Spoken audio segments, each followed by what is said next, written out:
હું ડૉક્ટર ધવલ સાવલિયા આપનું હાર્દિક સ્વાગત કરું છું સાધ્યમ ડિજિટલ એકેડમી. તમને બધાને જ ખબર છે કે હું મારું યુટ્યુબ પર ભણતર સિરીઝ ચલાવું છું અને એમાં તમને બધા માટે વિદ્યાર્થીને અનુકૂળ આવે એવી રીતના આપણે એમાં કન્ટેન્ટ મૂકતા જોઈએ છે. પણ ઘણા વિદ્યાર્થીઓને એવું ઘણા સમયથી માંગ હતી કે સાહેબ અમારે ડિસિપ્લિન વેમાં તૈયારી કરવી હોય તો શું આયોજન છે? તો સાધ્યમ ડિજિટલ એકેડમી આપણે લાવી રહ્યા છીએ.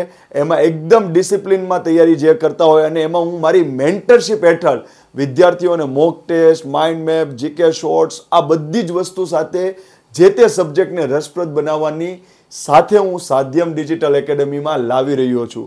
અને હું હંમેશા મારા કમિટમેન્ટમાં ક્યારેય પાછો નહીં પડું. જે ભણતર સિરીઝ આપણે લોન્ચ કરી છે એ યુટ્યુબ પર અવિરત રીતે ચાલુ રહેશે જ.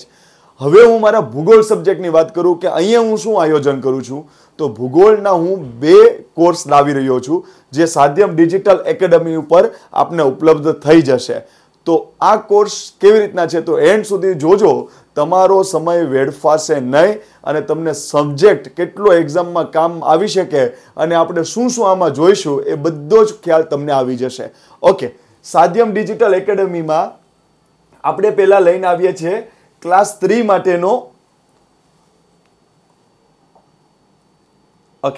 ક્લાસ 3 માટેનો આપણે કોર્સ લઈને આવીએ છીએ.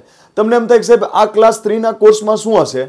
તો આ ક્લાસ 3 ના કોર્સમાં જે પણ વિદ્યાર્થી જોડાશે એને મારી પોતાની મેન્ટરશિપ હેઠળ ભૂગોળ એટલું રસપ્રદ કરીને હું તમને આપીશ કે ધારો કે 100 માર્કનું પેપર હોય તો એમાં આપણે 8 થી 10 માર્કનું ભૂગોળની અપેક્ષા રાખી શકીએ.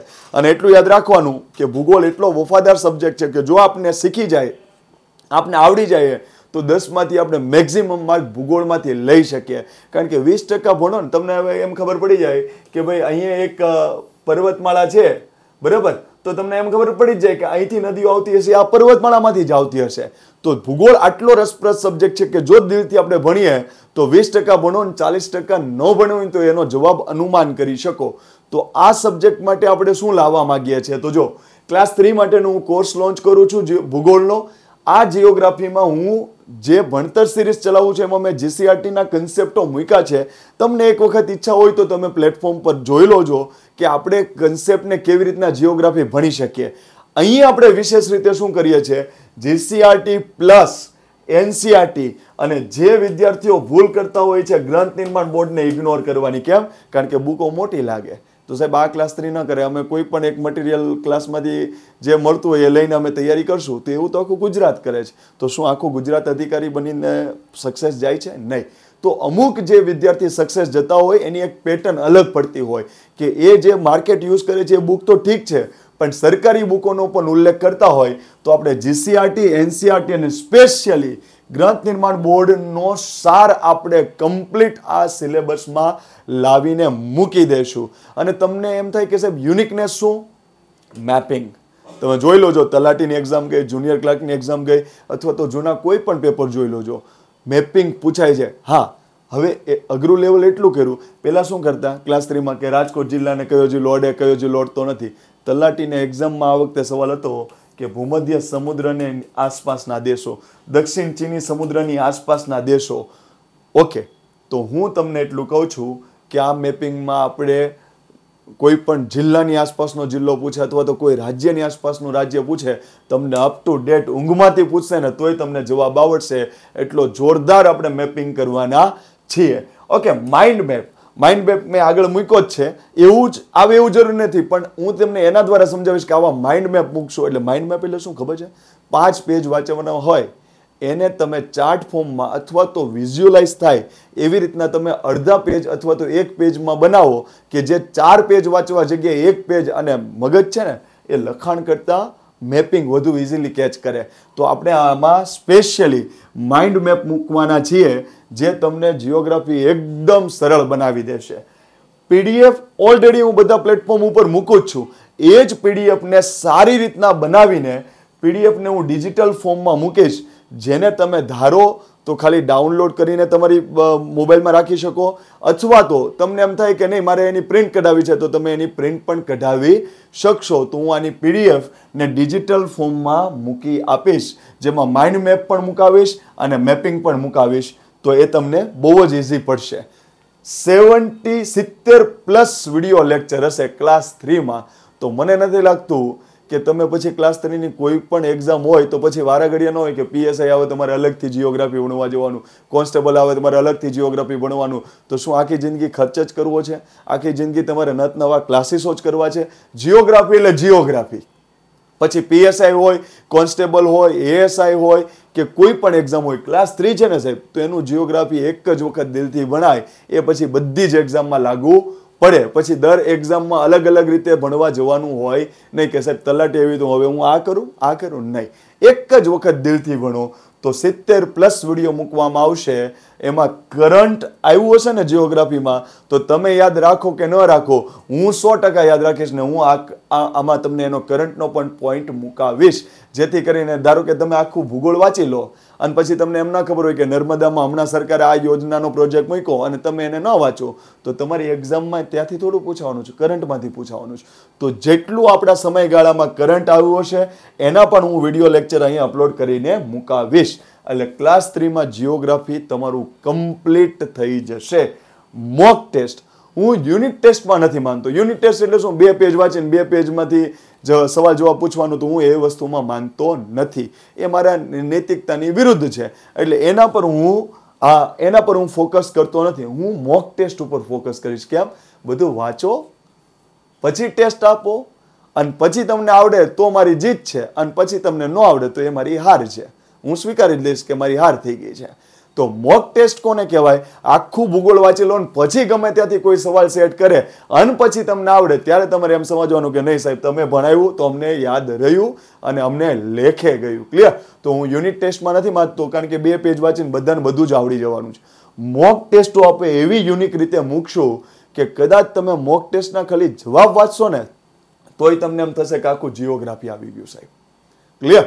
તો મોક ટેસ્ટ એકદમ હટકે હશે, કારણ કે હું પર્સનલ એટેન્શન આપીશ એમાં. બનાવો, હું કોઈ થર્ડ પાર્ટીને નહીં કહું તમે મને પેપર બનાવીને આપો.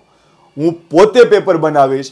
હું પોતે જૂના પેપરોનું એનાલિસિસ કરી કે શું પૂછે છે, સરકારમાં જે વ્યક્તિને નિમે છે કે આ વ્યક્તિ પેપર કાઢશે તો એ શું વિચારે છે, એને અનુરૂપ હું મોક ટેસ્ટ તૈયાર કરીશ અને એના જવાબો પણ લખીશ, જેથી તમને ખાલી મોક ટેસ્ટ ઉપર ફોકસ કરશો ને તોય તમને આનો આખો ઓવરવ્યૂ આવી જશે.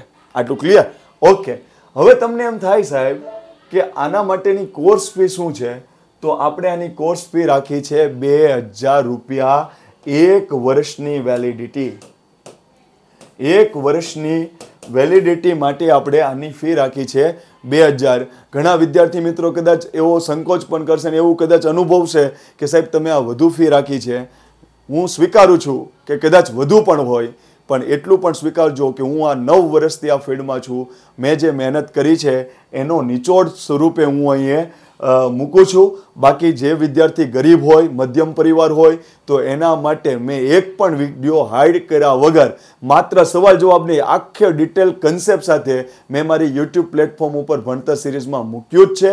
તો ગરીબ વિદ્યાર્થી હોય તો તમારે કોઈ જરૂર નથી આ કોર્સને જોઈન કરવાની, પણ જેને ડિસિપ્લિન વેમાં તૈયારી કરવી છે અને સાહેબ અમે થોડું ખર્ચ કરી શકીએ એમ છે તો 100% તમે જોડાજો. તમારે એક પણ રૂપિયો વ્યર્થ નહીં જાય એવો મને વિશ્વાસ છે. અને હું મારી ટોટલી વર્ષોનું નિચોડ આમાં હું નાખવાનો છું. અને એ તમને 2000 રૂપિયા તમને એમ લાગશે કે સાહેબ અમારા વસૂલ થયા છે તો મારી જીત છે, નહીતર મારી હાર છે. ઓકે, આગળ જઈએ આપણે. આ વાત થઈ ક્લાસ 3. ક્લાસ 1-2. ક્લાસ 1-2 ક્લાસ 3 કરતા શું કામ? ઓકે, ક્લાસ 3માં હું એમ કહું વિદ્યાર્થીને કે તમારી પાસે તમે ઘણું બધું વિચારીને કરો, પણ ક્લાસ 1-2માં હું તમને એમ કહું કે આ વસ્તુ કરવા માટે શું કામ તમને બેનિફિટ છે. કારણ કે ઓકે, ક્લાસ 1-2માં આપણે જોઈએ તો ડેપ્યુટી કલેક્ટર છે, ડીવાયએસપી છે, બરાબર. પછી ક્લાસ 2માં આપણે જોઈએ તો પીઆઈ આવતા હોય, પછી મામલતદાર આવતા હોય, ટીડીઓ આવતા હોય. પછી સુપર ક્લાસ 3. ક્લાસ 3 કરતાં સુપર ક્લાસ 3. તો સુપર ક્લાસ 3માં આપણે ડીવાયએસઓ ગણી શકીએ, એસટીઆઈ ગણી શકીએ. તો ડીવાયએસઓ અને એસટીઆઈને પહેલું ક્લાસ 3 બહુ બેનિફિટ નહીં કરે. બેનિફિટ 100% કરે, પણ આની જેટલું ના કરે. કેમ? કારણ કે ક્લાસ 3માં જે ડીવાયએસઓ છે સુપર ક્લાસ 3 એનો સિલેબસ ક્લાસ 1-2 જીપીએસસીનો છે. ક્લિયર? તો અહીંયા મેં ક્લાસ 3ની આગળ શબ્દ લખાવ્યો છે સુપર ક્લાસ 3, એટલે ડીવાયએસઓ અને એસટીઆઈ કે જે ક્લાસ 1-2 ને મેચ કરે છે. આપણે ક્લાસ 1-2 ની પેટર્ન પ્રમાણે તમે સમજો જીઓગ્રાફી શું કામ તમને બેનિફિટ થઈ શકે. તો જો ક્લાસ 1-2 ની પ્રિલિમમાં ફરજિયાત 50 માર્ક પ્રિલિમમાં જીઓગ્રાફી પૂછવાનું છે ને છે જ. એટલે તમે સમજી લો કે ક્લાસ 1-2 માં 50 માર્કનું પ્રિલિમમાં જીઓગ્રાફી આવે છે અને 50 માર્કનું આવે એટલે ખબર પડે 50 ટોપિક પૂછી શકે. કેમ? કારણ કે એક ટોપિકમાંથી એક સવાલ સેટ થઈ શકે. તો ક્લાસ 1-2 નું જીઓગ્રાફી એટલું બધું બ્રોડ છે, જો એને આપણે સરળતાથી ન ભણીએ તો આપણી ભૂલ થાય. કેમ? કારણ કે બીજા સબ્જેક્ટ છે ને બાય નેચર એટલા બધા લેન્ધી છે. લેન્ધી તો ભૂગોળ છે, પણ એટલા બધા ડેટાવાળા છે કે ડેટા ન વાંચો ને એટલે તમને ન જ આવડે. જ્યારે ક્લાસ 1-2 માં જીઓગ્રાફી લેન્ધી છે પણ કન્સેપ્ચ્યુઅલ છે. એક વખત કન્સેપ્ટ ક્લિક થઈ ગયો એટલે જે વસ્તુ ન વાંચી ને એનો જવાબ લઈ શકો. તો 50 માર્કનું પ્રિલિમ, બરાબર. પછી મેઇન્સમાં 50 માર્ક, કારણ કે મેઇન્સમાં 10-10 માર્કનો એક સવાલ, એવા 5 સવાલ પૂછાશે એટલે 50 માર્ક. પણ મેઇન્સ ખાલી 50 માર્ક કામ નહીં આવે, મેઇન્સમાં તમને 150 માર્ક સુધી જીઓગ્રાફી કામમાં આવશે. તમને એમ થાય સાહેબ થોડું વધુ થઈ ગયું એવું લાગે છે. તમે જ જોઈ લો, તમે તો હોશિયાર છો એટલે તમે પેપરનું અનુમાન કરતા એટલે તમને ખ્યાલ આવે ને. તો તમે જ જોઈ લો. જો નિબંધના પેપરમાં 3 નિબંધ આવે, એક નિબંધનો 50 માર્ક હોય, 3 નિબંધ લખવાના હોય, 150 માર્કનું પેપર. આ 3 નિબંધમાંથી એક નિબંધ ફરજિયાત ભૂગોળ અને પર્યાવરણ ઉપર હોય ને હોય જ.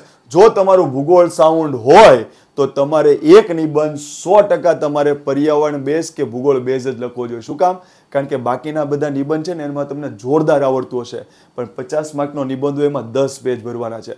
તમને ગમે તેટલું કન્ટેન્ટ આવડતું હોય ને તો 3 પેજે તો તમારું બધી જ વસ્તુ આવી ગઈ ને એવું લાગે. પછી 7 પેજ ખેંચીને લખવું પડે. પણ ભૂગોળ વસ્તુ કેવી છે? ખેડૂતોની સ્થિતિ, જળની સ્થિતિ, જમીનની સ્થિતિ, પર્યાવરણની સ્થિતિ એ તમે આજુબાજુમાં અનુભવો છો, ન્યૂઝપેપરમાં વાંચો છો, એટલે તમને એનું કન્ટેન્ટ ઇઝીલી 10 પેજ સુધી તમે લઈ જઈ શકો એવું હોય. તો તમને એક 50 માર્કનો નિબંધ 100% ભૂગોળમાંથી કામ આવે. પછી જો હમણાં જો તમને એક્ઝામ્પલ આપું, ગુજરાતી ભાષા આપણામાં છે તો ગુજરાતી ભાષામાં ચર્ચાપત્ર આવે, પછી સંવાદ આવે, સંવાદ, અને 20 માર્કનો નિબંધ આવે. તો 20 માર્કનો નિબંધ આવે છે, 10 માર્કનું સંવાદ છે અને 10 માર્કનું ચર્ચાપત્ર છે. આના ટોપિક તમે જોઈ લોજો, તમે ટોપિક જોઈ લોજો. આના ટોપિક તમને જીઓગ્રાફી બેઝ જોવા મળશે. ચર્ચાપત્રમાં હું તમને કહું, હમણાં જ જે જીપીએસસી કહી ને, હમણાં જ જીપીએસસી, એમાં એમ હતું કે પ્રાકૃતિક ખેતી ઉપર ચર્ચાપત્ર લખો. હવે તમને એમ તો ખબર હોવી જોઈએ ને કે જૈવિક ખેતી અને પ્રાકૃતિક ખેતી વિશે શું ડિફરન્સ છે. બાકીના બધા તૈયાર થઈ જશે. પ્રાકૃતિક ખેતીમાં સેન્દ્રિય ખાતર નખાય ને સેન્દ્રિય દવાઓ નખાય ને એની જગ્યાએ રાસાયણિક ખાતર ન નખાય, એવો ડિફરન્સ નથી. એ જૈવિક ખેતી અને પ્રાકૃતિક ખેતી વચ્ચેનો તફાવત ખબર હોવી જોઈએ. તો માર્ક તો તમને મળવાના જ છે 10માંથી 3, પણ જો તમે પ્રોપર પ્રાકૃતિક ખેતીમાં જીવામૃત છે, બીજામૃત છે, વહપાસ છે, એવા શબ્દો લખો તમે, તો તમને, મને લાગે છે કે આપણું પેપર બીજા વિદ્યાર્થી કરતાં ઇફેક્ટિવ થાય. પછી તમને કહું કે અહેવાલ લેખન, હમણાં થોડા સમય પહેલાની એક ડીવાયસોની એક્ઝામમાં હતું કે નળ સરોવર ઉપર અહેવાલ લેખન લખો. તો નળ સરોવર વિશે તમે જીઓગ્રાફી જાણતો હોય કે ખારું પાણી છે, મીઠું પાણી છે, ત્યાં આવા પક્ષીઓ આવે છે, આ ઋતુમાં આવે છે. તો તમે અહેવાલ લેખન જો આ વસ્તુ ન જાણતો હોય તો તમે અહેવાલ લખીને તો આવો જ કે નળ સરોવર ગયા હતા, અમે આમ કર્યું હતું, તેમ કર્યું હતું, બાલાજી વેફરનું પડીકું ખાધું હતું અને અમે ત્યાં આગળ એમ કીધું હતું કે કચરો અહીંયા નાખવાનું. તો આવી વસ્તુ અધિકારી લખે એવી લેંગ્વેજ નથી, પણ અધિકારી એમ લખે કે સામાન્ય રીતે આ ઋતુમાં ત્યાં વિદેશી પક્ષીઓ આવે છે, એટલે અમે આ ઋતુનો આ વાર સિલેક્ટ કર્યો તો ત્યાં જવા માટે. ત્યાં અમે જોયું તો એક બોર્ડ હતું જેમાં માહિતી આપી હતી કે આવા પક્ષીઓ આવે છે, અમે ત્યાં અનુભવ્યો. પછી ત્યાં આગળ ખારા પાણી, મીઠા પાણી બંનેનું સંગમ થતું એવું અમે જાણ્યું. ત્યાં આગળ આવી નદીઓ આવે છે, આ વસ્તુ જાણ્યું. અમારો ટોટલી પ્રવાસ એક આનંદ સાથે અભ્યાસુ પણ બની રહ્યો. આવું લખો તો એમ લાગે કે આ અહેવાલ લેખન 12મા ધોરણનો વિદ્યાર્થી નથી લખતો, આ એક ઓલરેડી ગ્રેજ્યુએટ થયેલો વિદ્યાર્થી લખે છે અને સિવિલ સર્વિસીસની તૈયારી કરનારો વિદ્યાર્થી લખે છે. તો આપણે ત્યાં પણ સારામાં સારા માર્ક લઈ શકીએ. તો યાદ રાખજો વિદ્યાર્થી મિત્રો, તમારી એક્ઝામમાં વર્ણનાત્મક એક્ઝામ આવી ગઈ છે, એક્ઝામનું લેવલ અપ થઈ રહ્યું છે. તો મેં આ જે કોર્સ બનાવ્યો છે એટલું મારું દિલ દઈને બનાવ્યો છે કે આમાં ખાલી હું અહીંયા મેઇન્સ લખું ને, મેઇન્સ એટલે એવું નહીં કે એકચ્યુઅલી આ બધું જ વસ્તુ પ્રિલિમ અને મેઇન્સમાં આવી ગયું, નહીં. મેઇન્સના સવાલની આન્સર રાઇટિંગના ફોર્મેટ સાથે હું કરાવીશ કે આવી રીતના સવાલ પૂછાય તો 2 પેજ હોય તો અહીંયા પોઈન્ટ લખવા, અહીંયા હેડિંગ મારવાનું, અહીંયા હેડિંગ મારવાનું, અહીંયા હેડિંગ મારવાનું, અહીંયા હેડિંગ મારવાનું અને એની સામે એના પોઈન્ટ લખવાના. તો આવી રીતના હું આખી વસ્તુ પર ફોકસ કરવાનો છું. તો મેન્સની એક્ઝામ માટે ખાલી પ્રિલિમ મેન્સ લખી દીધું એવું નહીં હોય. તમને રિયલી એવું લાગશે કે ભાઈ મેન્સ એટલે મેન્સ સાહેબ. ક્લિયર? ઓકે, ઓલ ક્લાસ 3 ના ટોપિક્સ આમાં આવી જ જવાના છે. એ ઉપરાંત ફિઝિકલ જીઓગ્રાફી અલગ રીતે હશે અને મેં તમને ભણતર સિરીઝમાં અમુક ફિઝિકલ જીઓગ્રાફીના કન્સેપ્ટ મૂક્યા છે. તમે એક વખત જોઈ લોજો કે આ કન્સેપ્ટથી પણ એક્સ્ટ્રા ઓર્ડિનરી ફિઝિકલ જીઓગ્રાફીના કન્સેપ્ટ અહીંયા હશે. કોઈ પણ વસ્તુ પ્લેટ ટેક્ટોનિક્સ થિયરી હોય, કોન્ટિનેન્ટલ ડ્રિફ્ટ થિયરી હોય, આવું કેમ થયું, આવી રીતના કેમ થયું, પેન્જિયા કેમ તૂટ્યું સાહેબ. ઓકે, હવામાન આબોહવામાં છે તો આવી રીતના કેમ થાય, નૈઋત્યના પવન કેમ આવ્યા, અગ્નિકોણીય પવન કેમ આવ્યા, ઇન્ડિયન ઓશન ડાયપોલ શું છે, ITCZ શું છે, પેસિફિક ડિકેડલ ઓસિલેશન શું છે, મેઘાલયમાં દુનિયાનો સૌથી વધુ વરસાદ પડે છે પણ છેલ્લા 10 વર્ષમાં ત્યાં વરસાદ ઘટતો જાય છે. તો એમાં એક શબ્દ આવે પેસિફિક ડિકેડલ ઓસિલેશન. તો આવું બધું શું છે, અલનીનો લાનીનો, એ તો બધું હવે થોડું ચિરકુટ થઈ ગયું, તો બધાને ખબર પડવા મળી છે. એક નોર્મલ આપણા ઘરના સભ્યને પણ ખબર હશે કે અલનીનો લાનીનો પેપરમાં આવે છે. પણ એનાથી પણ આગળના શબ્દો ઇન્ડિયન ઓશન ડાયપોલ, ITCZ, એક પણ વસ્તુ તમને અઘરી લેવા નહીં દો. Hadley cell, polar cell, Ferrel cell બધું જ આવશે ફિઝિકલ જીઓગ્રાફીમાં. મોસ્ટ IMP મારી દ્રષ્ટિએ કે જે આપણે મિસ કરતા હોય અને સ્પીપાની એન્ટ્રન્સ એક્ઝામ દેતા હોય તો તમને 2 થી 3 સવાલ વર્લ્ડ જીઓગ્રાફીમાં વર્લ્ડ મેપના દેખાશે. ક્લાસ 1-2 માં તમને દેખાશે. તો જો વર્લ્ડ જીઓગ્રાફી 7 પેઢી આપણી આવે ને, મારી પણ, તો પણ ના પૂરી કરી શકે. કારણ કે આપણે આપણા ખાલી ગુજરાતના આખા જીવનમાં આપણે આખા ગુજરાતના ગામડાઓ ના જોઈ શકીએ, એક જમીનનો માપ ના કાઢી શકીએ. તો આ તો વર્લ્ડ જીઓગ્રાફી છે. આ તો બધા માટે બોરિંગ છે, બધા માટે અઘરો લાગે છે. પણ અહીં એક શબ્દ છે થ્રુ વર્લ્ડ મેપ. આ મારું પ્લેટફોર્મ છે અને હું કોઈ પણ વસ્તુ કચાશ રહેવા દઈશ નહીં. વર્લ્ડ જીઓગ્રાફી પણ તમને એમ બાય હાર્ટ ના થાય. તમને ઊંઘમાંથી કોઈ પૂછે સાહેબ કે ઓકે અહીંયા આ દેશ હતો ને એમાંથી આ કર્કવૃત પસાર થયું, મકરવૃત પસાર થયું કે વિષુવવૃત પસાર થયું, કે કઈ નદી 2 વખત ક્રોસ કરે ને કયું રણ ક્યાં આવે ને કયો સમુદ્રી પ્રવાહ ઠંડો અહીંયા હતો ને ગરમ અહીંયા હતો, રોકીસ પર્વતમાળા ક્યાં હતી ને આ ફલાણું રણ ક્યાં હતું, બરાબર, આ પર્વતમાળા ક્યાં હતી, આ સવાના ને એવું બધું આવે ને, પ્રેરીઝ, પંપાઝ ને વેડ ને પુસ્તાઝ ને, આવા બધા ઘાસના મેદાનોથી લઈને જંગલોથી લઈને કોઈ પણ વસ્તુ હશે એ world geography through world map આપણે જોવાના છીએ. અહીંયા 120+ વિડીયો લેક્ચર ખાલી માર્કેટિંગ પર્પઝ માટે નથી લખતો. તમારે લેવું હોય તો લો, ન લેવું હોય તો તમે સ્વતંત્ર છો.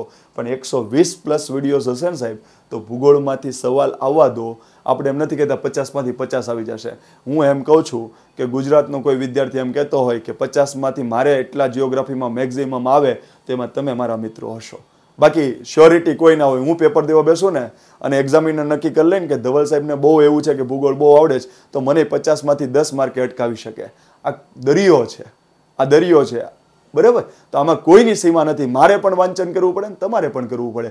પણ એટલું વટથી કહી શકીએ કે કોઈ વ્યક્તિ એમ કહે કે 50 માર્કમાંથી મારે એટલા માર્ક આવશે તો તમે એમાં હશો ને હશો જ. તો આપણે આ વસ્તુ આમાં પણ માઇન્ડ મેપ હશે.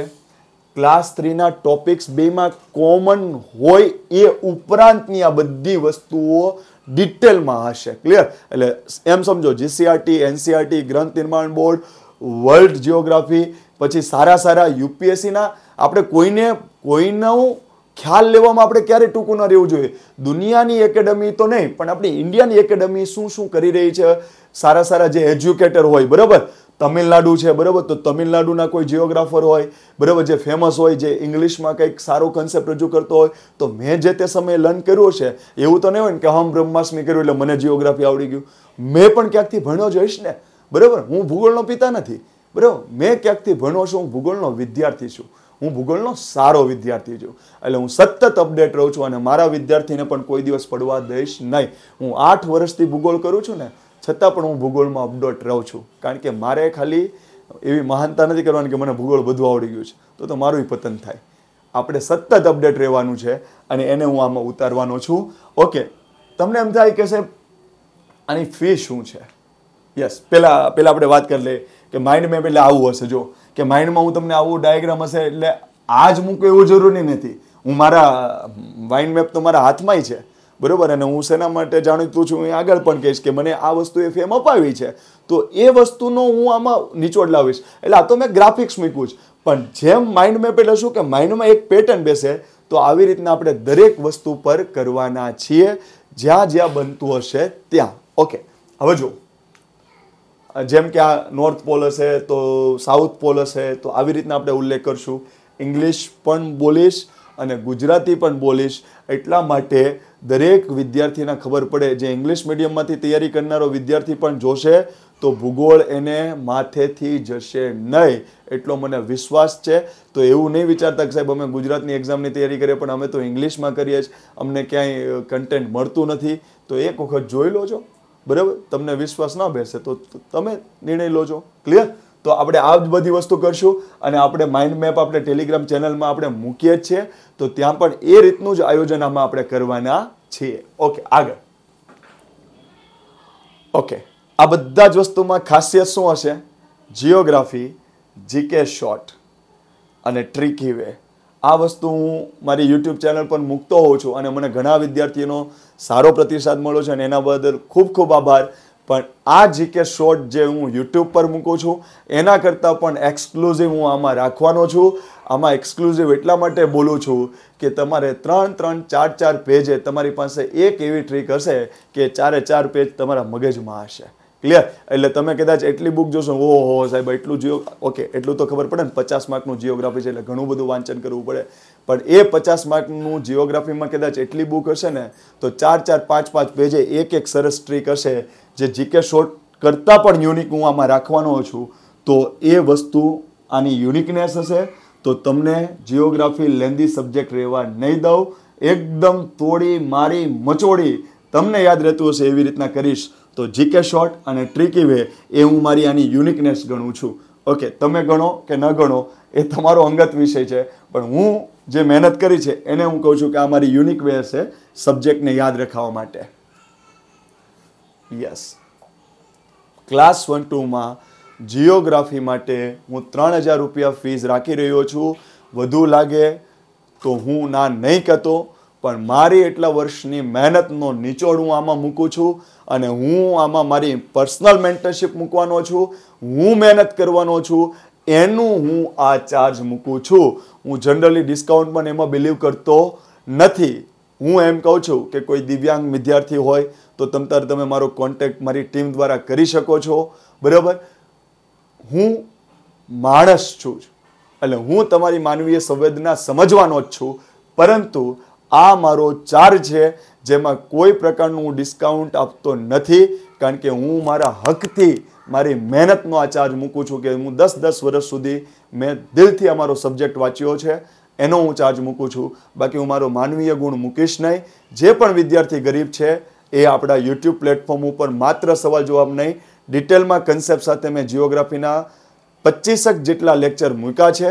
શાંતિથી જોવો, PDF તમને મળી જ જશે. તમારા માટે એ વસ્તુ છે જ. પણ જેને ડિસિપ્લિનમાં તૈયારી કરવી હોય કે સિસ્ટમેટિકમાં આ પછી આ ઓવરઓલ તૈયારી કરવી હોય અને મારી મેન્ટરશિપ પર્ટિક્યુલર જોતી હોય, તો એના માટે મેં આ વસ્તુનું આયોજન કર્યું છે. તો એના માટે મેં 3000 રૂપિયા રાખ્યા છે ક્લાસ 1-2 માટે. આની વેલિડિટી રહેશે 1 વર્ષ માટે. 1 વર્ષ માટે આની વેલિડિટી રહેશે, જેનો તમે લાભ તમને લાગતો હોય તો તમે લઈ શકો છો. તમને અનુકૂળ લાગે તો તમે તમારા મિત્રને પણ રજૂઆત કરી શકો છો. આ વસ્તુનું આપણે આયોજન કર્યું છે. ઓકે, આ મેં મારી રજૂઆત કરી છે. હવે હું વહેલામાં વહેલી તકે આપણા પ્લેટફોર્મ ઉપર જોડાયેલા રહેજો. હું તારીખનું એનાઉન્સમેન્ટ કરવાનો છું. ત્યારે જિયોગ્રાફીથી માંડીને બધી જ વસ્તુઓ મેં 2 કોર્સ મૂક્યા છે, ક્લાસ 3 અને ક્લાસ 1-2 અને સુપર ક્લાસ 3. તમને યોગ્ય લાગ્યું હોય તો અમારી સાથે જોડાયેલા રહેજો. વહેલામાં વહેલી તકે જોડાજો તો તમને એનો યોગ્ય બેનિફિટ મળી શકે. આવી જ રીતના દરેક વિષયના તજજ્ઞો આ પ્લેટફોર્મ ઉપર આવશે, પોતાના વિષયની રજૂઆત કરશે. ખાસ યાદ રાખજો, આ સાધ્યમ ડિજિટલ એકેડમીનું નામ પ્રમાણે મેં એક વિષય તજજ્ઞને સારા રીતના એનાલિસિસ કર્યા છે અને એ વિષય તજજ્ઞ જે તે સબ્જેક્ટનું એટલું ડાઉન ટુ અર્થ તમને બધી વસ્તુ સમજાવશે કે તમને એમ લાગશે કે સાહેબ આ વિષય અમને કમ્પ્લીટ થઈ ગયો. કારણ કે અહીંયા મેં જે તે વિષય તજજ્ઞને એટલું રિક્વેસ્ટ કરી છે કે આપણે ત્યાં લેક્ચરની કોઈ લિમિટ નથી. તમને એમ લાગે કે આ સબ્જેક્ટને પૂરો કરવા માટે 35 નહીં 70 વિડીયો લેક્ચરની જરૂર છે, 100 વિડીયો લેક્ચરની જરૂર છે, તો તમારે જેટલા વિડીયો લેક્ચર લેવા એટલા લો. પણ એક સબ્જેક્ટનું એક્ઝામમાં શું મહત્વ છે, શું પૂછી શકાય, એ બધી જ વસ્તુનું બારીકાઈથી તમારે રજૂઆત કરવાની છે. તો આપણે એવા જ વિષય તજજ્ઞોને આ પ્લેટફોર્મ ઉપર સ્થાન આપ્યું છે અને એ વ્યક્તિઓ તમને વિષયની ખૂબ ઝીણવટપૂરી વસ્તુ અને 360 ડિગ્રી એંગલથી બધી જ વસ્તુ લેવાનો પ્રયત્ન કરશે. હવે ઘણા સમયથી મારા યુટ્યુબ પર વિદ્યાર્થીઓ ડિમાન્ડ કરતા હતા કે સર તમે ફોરેસ્ટ ગાર્ડ માટે કેમ વિચારતા નથી. તો હું એ બાબતે ખૂબ મારી ટીમ સાથે ચર્ચા કરી રહ્યો છું. આવનારા સમયમાં હું ફોરેસ્ટ ગાર્ડ માટે 100% કોર્સ લાવવા જઈ રહ્યો છું, જેમાં માત્ર ટેકનિકલ સબ્જેક્ટ હશે અને એની યુનિકનેસ એ હશે કે તમને એમ કહેશે ને કે આ પંખી કે આ પ્રાણી કે આ જમીન કે આ જંગલ, તો તમને ઊંઘમાંથી પણ કોઈ પૂછશે તો તમને જવાબ આવડશે જ. પણ એના માટે તમે થોડું વેઇટ કરવું પડશે. પણ અમે ફોરેસ્ટ ગાર્ડ માટે કોર્સ સ્પેશિયલી ટેકનિકલ સબ્જેક્ટ પર્યાવરણ માટે વિચારી રહ્યા છીએ અને એ આવનારી જાહેરાત અમે એના માટે સ્પેશિયલી કરવાના છીએ અને એકદમ નોમિનલ ચાર્જમાં, એકદમ ટ્રિકી વેમાં, કોઈ પણ વસ્તુ અઘરી ના લાગે, પણ માત્ર ટેકનિકલ સબ્જેક્ટનું અમે લાવવાનું વિચારણા કરી રહ્યા છીએ. તો આ પ્લેટફોર્મ ઉપર તમે જોડાયેલા રહેજો તો એની જાહેરાત તમને જાણ થઈ જશે.